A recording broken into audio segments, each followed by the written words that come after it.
ಇದೆ. ಆಮೇಲೆ ನಾವೆಲ್ಲ ಹಿಂದೆ ಎಲ್ಲ ಏನೇನು ಮಾಡ್ತಿದ್ವಿ, ಊದಕ್ ಶಾಂತಿ 1-2 ಗಂಟೆ ಕಾಲ ಮಧ್ಯದಲ್ಲಿ ಏನು ತಿನ್ನಬಾರ್ದು, ಏನು ಕುಡಿಬಾರ್ದು. ಬೇಡ, ಇದೆಲ್ಲ ತಪ್ಪಾಗತ್ತೆ. ಹಿಂದಿನವ್ರು ಇಟ್ಕೊಂಡಿದ್ದೆ ಇದು, ಹೊಸದಾಗಲ್ಲ. ಇವು ಘನಪಾಠ ಹೇಳ್ಬೇಕಾದ್ರೆ ಪ್ರತಿಯೊಬ್ಬರು ಒಂದೊಂದು ಚೊಂಬಲ್ ನೀರು, ಎಲ್ಲರ ಮುಂದೆ ಚೊಂಬಲ್ಲಿ ನೀರು ಇರ್ತಿತ್ತು. ಅವಾಗಲೇ ನೀರನ್ನು ಕುಡಿತಾ ಇರಿ. ನೀವು ದಿವ್ಯ ಪ್ರಬಂಧ ಹೇಳ್ತಿರೋ, ಇಲ್ಲ ಸ್ತೋತ್ರಗಳನ್ನು ಹೇಳ್ತಿರೋ, ಇಲ್ಲ ವೇದವನ್ನು ಹೇಳ್ತಿರೋ, ನೀರಿನ ಜೊತೆನಲ್ಲಿ ಇಟ್ಕೊಳ್ಳಿ. ಆಮೇಲೆ ಇದನ್ನು ಚಾಂಟಿಂಗು ಇವಾಗ 1 ಗಂಟೆ ಕಾಲ ಮಾಡಿದ್ದೀರಿ. ಮಾಡಿದ್ಮೇಲೆ ಇದಕ್ಕೇನು ಎಕ್ಸರ್ಸೈಸು ಅಂತಂದರೆ, ತಮಾಷೆಯಾಗಿ ನಗು ಬರ್ಬೋದು. ಲಿಪ್ ಡ್ರಿಲ್ ಅಂತ ಅಂದರೆ ಇದು ಕಂಟಿನ್ಯೂಸ್ ಆಗಿ ಬರಬೇಕು. ಎಷ್ಟೊತ್ತು ನೀವು ಬ್ರೆತ್ ಇಟ್ಕೊಳಕ್ಕಾಗುತ್ತೋ ಅದನ್ನ ಪ್ರಾಕ್ಟೀಸ್ ಮಾಡಬೇಕು. ಇದೇನು ಎಕ್ಸರ್ಸೈಸು. ಒಂದೊಂದು ಸಿಟ್ಟಿಂಗ್ಗೆ 650 ರೂಪಾಯಿ ಕೊಟ್ಟು ಬಂದೆ ನಾನು. 10 ಸಿಟ್ಟಿಂಗು 6500 ರೂಪಾಯಿ ಅವ್ನು ಮಾಡಿಸಿದ್ದೇನೆ. ನೀವು ಒಂದು 4 ಪದ ಓದಿ ಮತ್ತೆ ಅಂತಾನೆ ತುಟಿನ ನೀರಿನಲ್ಲಿ ಒರೆಸ್ಕೊಳ್ಳೋದೆಲ್ಲ ನಾಲ್ಗೆದಿಂದ ನೋಡಿ, ಸಡನ್ ಆಗಿ ಇದಾಗಲ್ಲ. ಪ್ರಾಕ್ಟೀಸ್ನಲ್ಲಿ ಬರಬೇಕಾದ್ರೆ ಇನ್ನೊಂದೇನು ಅಂದರೆ, ಈ ಸ್ಟ್ರಾ ಇದೆಯಲ್ಲ ಚಿಕ್ಕದು, ತುಂಬ ದೊಡ್ಡದು ಇದಿರೋದಾಗಬಾರ್ದು. Very small. ಇವಾಗ ಮ್ಯಾಂಗೋ ಜ್ಯೂಸು ಅದು ಇದ್ರ ಜೊತೆಯಲ್ಲಿ ಬರುವಂಥ ಸ್ಟ್ರಾ, ಆ ಸ್ಟ್ರಾ ತೊಗೊಂಡು ಬ್ಲೋ ಮಾಡಿ ಅಂತ ನನಗೆ ಇರ್ತಾರೆ. ಈಗ ಅವನು ಹೇಳಿದ್ದು ಒಂದು 20 ನಿಮಿಷದ ಟೈಮ್ನಲ್ಲಿ ಶಬ್ದ ಇಲ್ಲದೆ ಬರೀ ಹೀಗೆ ಗಾಳಿಯನ್ನು ಒಂದು 10 ಸಲ ಇದು. ಆಮೇಲೆ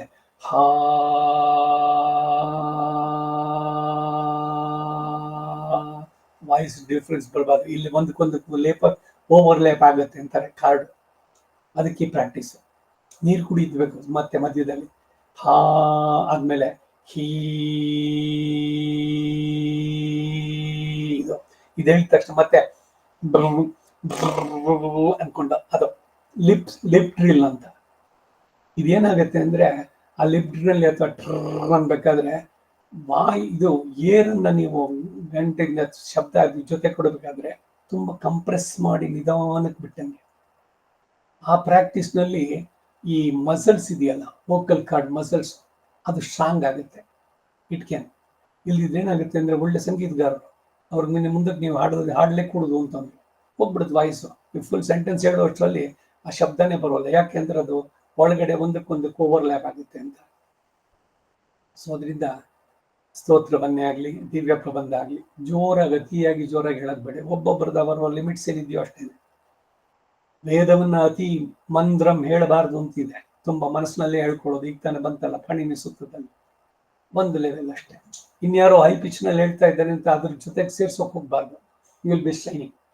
ಹೀಗೆ ಈ ಸಾಮಾನ್ಯವಾಗಿ ಈ ಶೈನಿಂಗ್ ನಾವೇನ್ ಮಾಡ್ತೀವಿ, ಶ್ರೀಕರ ಆಮೋದಿನಿ ಸದ್ವೈದ್ಯಶಾದ ನಂಜುಂಗಾಡು, ಇನ್ನೊಂದು ವೈದ್ಯನಾಥ್ ಪರವರ್ಷ ಇರೋದು ಖದಿರಾದಿ ಮಠ ಅಂತ ಬಂತಿದೆ. ಅದು ಒಂದು ಆಯುರ್ವೇದಿಕ್ ಇದು. ಇವೆಲ್ಲ ಟೆಂಪರರಿ ರಿಲೀಫ್ ಆಗುತ್ತೆ. ಅದ್ರ ರೆಗ್ಯುಲರ್ ಏನು ಅಂದ್ರೆ ಈ ಲಿಪ್ ಡ್ರಿಲ್ಲು ಗೊತ್ತೈತೆ. ಆಮೇಲೆ ಥ್ರೋಟ್ ಅನ್ನು ಮ್ಯಾಸೇಜ್ ಮಾಡಬೇಕು. ಹೀಗೆ ಮೇಲಿಂದ ಕೆಳಕ್ಕೆ, ಕೆಳಗಿಂದ ಮೇಲಕ್ಕೆ 3 ಸಲ 4 ಸಲ ಎಲ್ಲ ಹೇಳಿದ್ಮೇಲೆ ಇದು ಎಲ್ಲ ಮಾಡಿದ್ರೆ ನಿಮ್ಮ ವೋಕಲ್ ಕಾರ್ಡು ಧ್ವನಿ ಪೆಟ್ಟಿಗೆಯನ್ನ ಸೇಫ್ ಆಗಿ ಇಟ್ಕೊಳ್ಳೋಕೆ ಸಾಧ್ಯವಾಗುತ್ತೆ. ಇದು ಸ್ತ್ರೀಯರಿಗೂ ಅಷ್ಟೇ, ಪುರುಷರಿಗೂ ಅಷ್ಟೇ. ಯಾರ್ಯಾರು ಹೇಳ್ತೀರೋ ದಿವ್ಯ ಪ್ರಬಂಧ ಈಗ ಹೇಳಿದ ಮೇಲೆ ಮಧ್ಯದಲ್ಲಿ ನೀರು ಕುಡಿತಾ ಇರ್ಬೇಕು. ಇವ್ರದ್ದೇನು ಇದು ಅಂತಂದ್ರೆ ಬಹಳ ಮುಖ್ಯವಾದದ್ದು. ದಿವಸಕ್ಕೆ 4 ಲೀಟರ್ ನೀರು ಕುಡಿಬೇಕು ಅಂತಾರೆ. ನಾನು ಫಸ್ಟ್ ಡೇ ಕೇಳಿದ್ರು, ನಾನು ಸ್ವಲ್ಪ ಹೆಚ್ಚಿಗೆ ಕುಡಿದಿದ್ದೆ. ಸ್ವಲ್ಪ ಅಲ್ಲ, 2 ಲೀಟ್ರು ಇಲ್ಲ, 4 ಲೀಟರ್ ನೀರು ಕುಡಿಬೇಕು. ಒಂದೇ ಸಲ ಕುಡಿಬೇಕಾಗಿಲ್ಲ, ಬೆಳಗಿಂದ ಅಷ್ಟೇನೆ. ಇದ್ರಲ್ಲಿ ಏನು ಅಡ್ವಾಂಟೇಜು ಅಂದ್ರೆ, ಬರೀ ವೋಕಲ್ ಅಷ್ಟೇ ಅಲ್ಲ, ಬಾಡಿನಲ್ಲಿ ಏನೇನು ಇಂಪ್ಯೂರಿಟೀಸ್ ಇದೆಯೋ ಎಲ್ಲ through urine it is excreted. ನಾವು ಏನೇ ಮಾತ್ರೆ ತಗೊಳ್ತಿರೋ ವಿಷ ಅದು ದೇಹದಲ್ಲಿ ಇರೋಕ್ಕಾಗಲ್ಲ. 6 ಅವರ್ಸ್ನಲ್ಲಿ even antibiotics will be excreted through urine. ಅದಕ್ಕೆ ಕಾಂಪನ್ಸೇಟ್ ಮಾಡೋಕ್ಕೆ ಮತ್ತೆ ನೆಕ್ಸ್ಟ್ ಡೋಸು 6 ಅವರ್ಸ್ಲಿ ಇದಕ್ಕೆ ಟ್ವೈಸ್ ಡೈಲಿ, ಥ್ರೈಸ್ ಡೈಲಿ ಇವೆಲ್ಲ ಕೊಡ್ತಾರಲ್ಲ, 4 ಸಲ ತಗೋಬೇಕು. ಕೊಡೋ ಉದ್ದೇಶ ಏನಂದ್ರೆ, ಆ ಸೈಟ್ ಆಫ್ ಇನ್ಫೆಕ್ಷನ್ ಅಲ್ಲಿ ಆ ಆಂಟಿಬಯೋಟಿಕ್ ಇರಬೇಕು.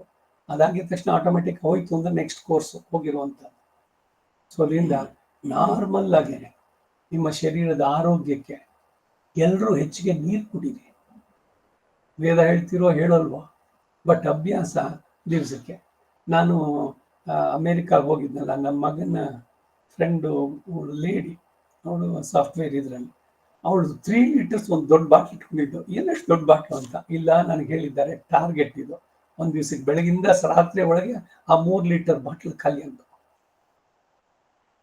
ಅದು ನಮ್ಮ ವಯಸ್ಸನ್ನು ಮಾಡಕ್ಕೆ ತುಂಬಾ ತುಂಬಾ ಅಗತ್ಯ. ಹೆಚ್ಚಿಗೆ ನೀರು ಕುಡಿಬೇಕು. ಎಲ್ಲ ಟಾಕ್ಸಿನ್ಸ್ ಎಲ್ಲ ಹೋದ್ರೆ ಬೇರೆ ಎಲ್ಲ ಸಿಸ್ಟಮ್ಸ್ ಎಲ್ಲ ಸರಿಯಾಗುತ್ತೆ. It's not only for the vocal ಇದರಿಂದ. ಸೊ ಅದರಿಂದ ಇದೆಲ್ಲದನ್ನ ಗಮನಿಸಿ. ಮತ್ತೆ ಲಿಪ್ ಡ್ರಿಲ್ಲು, ಈ ಎಕ್ಸರ್ಸೈಸಸ್, ಇದು ಇನ್ನೊಂದು ನೆಕ್ಸ್ಟ್ ಇದ್ರಲ್ಲಿ ಅವ್ನು ಹೇಳಿದ್ದು. ಆಮೇಲೆ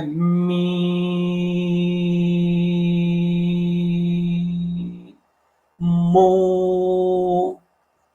ಇದೇನೆ ಸ್ಪೀಚ್ ಥೆರಪಿಸ್ಟ್ಗಳು ಹೇಳುವಂಥದ್ದು. ಸಂಗೀತಗಾರರಿಗೂ ಕೂಡ ಇದೇನೆ. ನಾನು ಇನ್ನೂ ಅನೇಕ ಕಡೆನಲ್ಲಿ ನೋಡಿದೆ ವೋಕಲ್ ಇದ್ರದಕ್ಕೆ ಹೇಳುವಂಥವ್ರು. ಮ್ಯೂಸಿಕ್ ಇದರಲ್ಲಿ ಇದು ಪ್ರಾಕ್ಟೀಸ್ ಮಾಡಿ. ಒಂದ್ಸಲಿ ಹೇಳಿದ್ಮೇಲೆ, ಹೇಳೋದು ಮೊದಲು ಒಂದ್ಸಲಿ ಹೇಳಿದ್ದಾದ್ಮೇಲೆ 15 to 20 ಮಿನಿಟ್ಸ್ ಮಿನಿಮಮ್ ಈ ಎಕ್ಸಸೈಸ್ ಮಾಡಬೇಕು. ಮಾಡಿದ್ರೆ ಗಂಟನ್ನು ಉಳಿಸ್ಕೊಳ್ತೀವಿ. ಹೈ ಪಿಚ್ನಲ್ಲಿ ಕಿರ್ಚ್ಕೊಳ್ಳೋದು, ಈ ಶಾರ್ಟ್ ಬರೆ ಬಂದಿದ ತಕ್ಷಣ ಅದನ್ನು ಹೈಯಾಗಿ ಹೇಳೋದು ಎಲ್ಲ ನಾವುಗಳು ಮಾಡಿದ್ದೇನೆ. ಎಲ್ಲದರ ಇಂಪ್ಯಾಕ್ಟು ನೋಡಿ. 2 ತಿಂಗಳು ಆಂಟಿಬಯೋಟಿಕ್ ಕಂಟಿನ್ಯೂಸ್ ಆಗಿ. ಅಷ್ಟಾಗಿ ಆಮೇಲೆ ಸ್ಕ್ರೀನಿಂಗ್ ಆಯಿತು. ಇದಿದೆಯಲ್ಲ ಏನದು, ಸಿಟಿ ಸ್ಕ್ಯಾನ್. 8,000 ಏನೋ ಅದಕ್ಕೆ. ವೋಕಲ್ ಇದಕ್ಕೆ ಬೇರೆ ಬೇರೆ ಡೈರೆಕ್ಷನ್ಸ್ ಇದರಿಂದ ಎಲ್ಲ ತೆಗೆದು ಮಾಡಿದ್ದು. ಸೊ ಬಹಳಷ್ಟು ಇದೆಲ್ಲ ಈ ಖರ್ಚು ಬರೋದ್ರ ಜೊತೆಗೆ ಶ್ರಮ ಎಲ್ಲ ಅದರಿಂದ ನಾರ್ಮಲ್ ಇದರಲ್ಲಿ ಏನು ಅಂದರೆ ತುಂಬ ಹೈ ಪಿಚ್ ಹೋಗ್ಬೇಡಿ, ಎತ್ಗೇಳಿ ಅಂತ. ನನ್ನ ಮಗ ಹೇಳ್ತಾನೆ, ನೀವು ತುಂಬ ಇದು ಹಾಕೊಂಡಿದೆಯಲ್ಲ ಇವಾಗ, ಇದು ತರಿಸ್ಕೊಟ್ಟಿದ್ದೆ ಅದಕ್ಕಾಗಿನೇ ಒಂದು ಆ್ಯಂಪ್ಲಿಫೈಯರು. ನೀವು ಮತ್ತೆ ಹೇಳೋದು ವೇದವನ್ನು ನಾನು ಮೆತ್ತಿಗೆ ಹೇಳಲಿಕ್ಕೆ ಆಗೋಲ್ಲ. ಏನು ಇದಿದೆಯೋ ಅದರದ್ದು ಹೇಳಬೇಕು.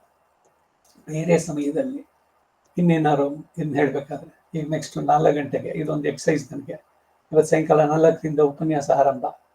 ಸೊ ಅದನ್ನು ಭಾಳ ಮೆತ್ತಿಗೆನೆ ಹೇಳ್ತಾ ಬರಬೇಕು. ತುಂಬ ಹೈ ಪಿಚ್ಗೆ ಹೋಗ್ಬಾರ್ದು. ಏನೋ ಉತ್ಸಾಹದಿಂದ ಹೇಳಬೇಕಾದ್ರೆ, ಇದರಲ್ಲಿ ಭಜನೆಗಳನ್ನು ಮಾಡಬೇಕಾದ್ರೆ ಹೈ ಪಿಚ್ಗೆ ಹೋದ್ರೆ ಕೇರಳ ರಾಗ ಬರುತ್ತೆ ಕಡೆಗೆ. ಎರಡು ಭಜನೆ ಹೇಳೋ ಹೊತ್ತು ಮುಗೀತು. ನೀವು 1 ಗಂಟೆ 1.5 ಗಂಟೆ ಕಾಲ ಹೇಳಬೇಕಾದ್ರೆ ನೀರಿರಬೇಕು, ಜೊತೆಗೆ ಮೆತ್ತಿಗೆ ಇರಬೇಕು. ಲೋಯರ್ ಲೆವೆಲ್ನಲ್ಲೇ ಹೇಳಬೇಕು, ಒಂದೇ ಇದರಲ್ಲಿ. ಇದು ಒಂದು. ಇನ್ನು ಈ ತಿಂಗಳು 28ನೇ ತಾರೀಕು ಮಂಗಳವಾರ, ಅದು ಸಪ್ತಮಿ. ಆವತ್ತಿನ ದಿವಸ ತುಲಾ ಸಂಕ್ರಮಣ ಸ್ನಾನಕ್ಕೆ ಎಲ್ಲರನ್ನೂ ಇದು ಮಾಡ್ಕೊಂಡು ಹೋಗೋದು ಅಂತ. ನಾವೊಂದು ವ್ಯಾನು ಸುಮಾರು ಒಂದು 12 ಜನ ಇದರಲ್ಲಾಗುತ್ತೆ. ಯಾರ್ಯಾರಿಗೆ ಆಸಕ್ತಿ ಇದ್ದರೆ ಬೇಗ ಸೇರ್ಕೊಳ್ಳಿ. ಹೋಗ್ತಾ ಇಲ್ಲಿಂದ 6 ಗಂಟೆಗೆ ಹೊರಡೋದು. ನಿತ್ಯಾನುಸಂಧಾನ, ವೇದ ಪಾರಾಯಣ ಎರಡೂ ಇರುತ್ತೆ. ಅಲ್ಲಿ ಹೋಗಿ ಕಾವೇರಿ ನದಿನಲ್ಲಿ ನಾನು ಹೋಗಿದ ತಕ್ಷಣ ವರವರ ಮುನಿ ಸಂದಿನಲ್ಲಿ ಉಪಹಾರಕ್ಕೆ ಹೇಳಿದ್ದೆ, ಶ್ರೀರಂಗಪಟ್ಟಣ ತುಲಾ ಸಂಕ್ರಮಣಕ್ಕೆ. ಅಲ್ಲಿ ಹೋಗಿ ಆಮೇಲೆ ಎಲ್ಲರತ್ರ ಸಂಕಲ್ಪ ಹೇಳಿಸಿ, ಇವನ್ ಲೇಡೀಸ್ಗೂ ಕೂಡ ತುಲಾ ಸಂಕ್ರಮಣ ಸ್ನಾನ ಮಾಡೋಣ ನಿಧಾನಕ್ಕೆ.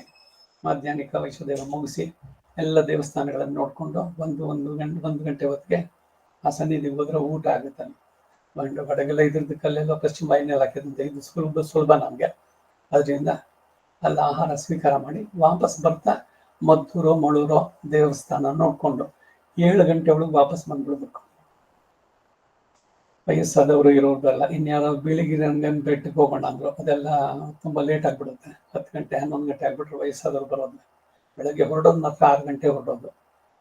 ವಾಪಸ್ ಬರೋದು we must reach Bengaluru by 7 o'clock. ಇದು ಪ್ರೋಗ್ರಾಮ್. ಸೊ ಯಾರಿಗೆ ಆಸಕ್ತಿ ಇದೆ ಬೇಗ ಇದು ಮಾಡ್ಕೊಳ್ಳಿ. ಒಂದು ವೇಳೆ ಇದಕ್ಕಿಂತ ಜಾಸ್ತಿ ಆದರೆ ನೀವೇ ವಾಹನ ಮಾಡ್ಕೊಳ್ಳಿ, ಬನ್ನಿ. ಅಲ್ಲಿ ಶ್ರೀರಂಗಪಟ್ಟಣದಲ್ಲಿ ಸೇರೋಣ.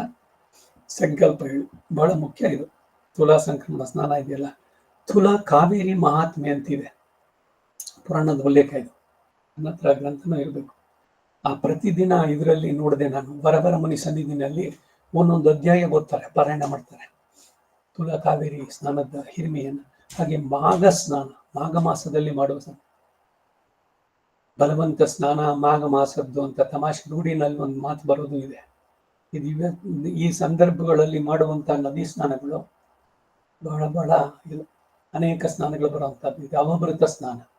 ತುಲಾ ಸಂಕ್ರಮಣ ಸ್ನಾನ ಮಾಡಿದ ಮೇಲೆ ನೀವು ದೇವ ಋಷಿ ಪಿತೃತರ್ಪಣವನ್ನು ಕೊಡಬೇಕು. ತಂದೆ ಇರೋರು ಕೂಡ ದೇವ ಪಿತೃ ತರ್ಪಣದಲ್ಲಿ ಅವಾಗೇನು ಅಂದರೆ ಅವರು ಪೂರ ಪ್ರಾಚೀನ ನೀತಿ ಹಾಕೊಳ್ಳಲ್ಲ. ತಂದೆ ಇರೋರು ಹೆಬ್ಬೆರಡಲ್ಲಿ ಮಾತ್ರ ನೂಲು ಹಾಕ್ಕೊಂಡು ಸೋಮ ಪಿತೃಮಾನ್ ಯಮೋಂಗಿರಸ್ಮಾನ್ ಅಗ್ನಿ ಕವ್ಯಮಾನ ಇತ್ಯಾದಯೋ ಯೇ ಪಿತರಃ ತಾನ್ ಪಿತೃನ್ ತರ್ಪಯಾಮಿ ಅಂತ, ಸರ್ವಾನ್ ಪಿತೃನ್ ತರ್ಪಯಾಮಿ. ಬರೀ ನೀರಿನಲ್ಲಿ ಎಳ್ಗಿಳಿಲ್ಲ. ದೇವ ಋಷಿ ಪಿತೃ ತರ್ಪಣ ಅವಭೃತ ಸ್ನಾನ ಆದ್ಮೇಲೆ ಮಾಡ್ಬೇಕು. ಆಯ್ತಾ? ಸೊ ವಾಯ್ಸ್ ಬಗ್ಗೆ ಎಲ್ಲರೂ ಸ್ವಲ್ಪ ಹೆಚ್ಚು ಗಮನ ಕೊಡಿ. ಈ ಎಕ್ಸರ್ಸೈಸ್ ಎಲ್ಲ ಮಾಡಿ ಪ್ರತಿದಿನ 4 ಲೀಟರ್ ನೀರು ಕುಡಿಯೋದನ್ನ ಅಭ್ಯಾಸ ಮಾಡಿ. ಏನು ಮತ್ತೆ ಮತ್ತೆ ಯೂರಿನಸ್ಗೆ ಹೋಗ್ತಾ ಇರಬೇಕು ಅಂದ್ರೆ ಬಂದರೂ ಪರವಾಗಿಲ್ಲ. ದೇಹದ ಮಲವೆಲ್ಲ ಇದಾಗುತ್ತೆ. ಕಂಠ ಚೆನ್ನಾಗಿ ಉಳಿಸ್ಕೊಳ್ಬೇಕು ಭಗವಂತನ ಕೊಂಡಾಡೋದಕ್ಕೆ. ಅವನ ಪ್ರಾರ್ಥನೆ ಮಾಡೋಣ ಜೊತೆಗೆ. ಹೇಳಿ ಕನ್ಕ್ಲೂಡಿಂಗ್. ನಮೋ ಬ್ರಹ್ಮಣೇ ಧಾರಣಂ ಮೇ ಅಸ್ವ ನಿರಾಕರಣಂ ಧಾರಯಿತಾ ಭೂಯಾಸಂ ಕರ್ಣಯೋ ಶ್ರುತಂ ಮಾಚ್ಯೋರ್ವಂ ಮಮಾಮುಷ್ಯವೋ. ಹರಿ ಓಂ. ಶ್ರೀ ಕೃಷ್ಣಾರ್ಪಣಮಸ್ತು.